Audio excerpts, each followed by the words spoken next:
Баршаңызға сәлем достар, сіздермен бірге өте дәмді, жұмсақ әрі томпақ болып пісетін бауырсақ дайындаймыз. Видеоның соңына дейін қараңыздар. Ең алдымен ыдысымызға жылы суды құямыз, үстінен тұзын, қантын және ашытқыны салып араластырамыз. Сұйық май қосамыз. Онды еліктен өткізіп, 3-4 бөлікке бөліп қосамыз да, жұмсақ қамырлейміз.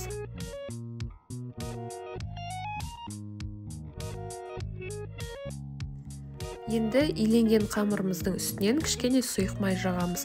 Бұл бізде бетіне жабатын пленканың жабысып қалмауы үшін керек.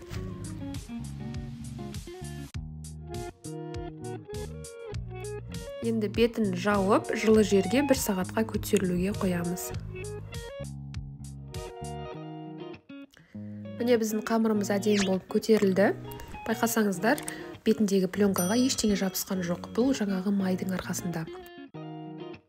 Қамырымызды үстелдің үстіне алып, ыңғайлы бөліктерге бөлеміз де жаюға дайындаймыз.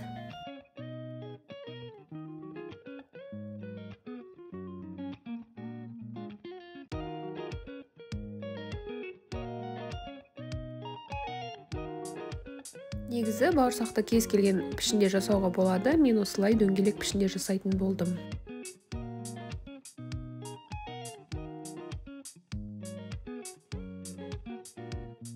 Кесілген бауырсақтарымызды матаның үстіне қойып, бетін жабамыз да жылы жерге 20-25 минутқа қойып, көтерілгенін күтеміз.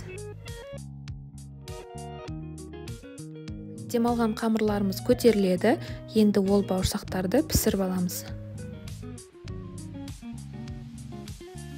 Піскен бауырсақтарымыздың іші міне осындай болып піседі. Өте жұмсақ әрі дәмді. Бауырсақты әдемі ұсынудың тағы бір жолын айта кетейін.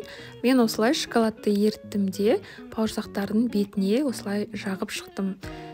Көрінісі өте әдемі, әрі балалар да сүйсініп жейді. Осымен біздің бауырсақтарымыз дайын. Міндетті түрде осы рецептпен дайындап көріңіздер. Видеоның соңына дейін қарағандарыңызға рахмет. Барлықтарыңызға ас болсын.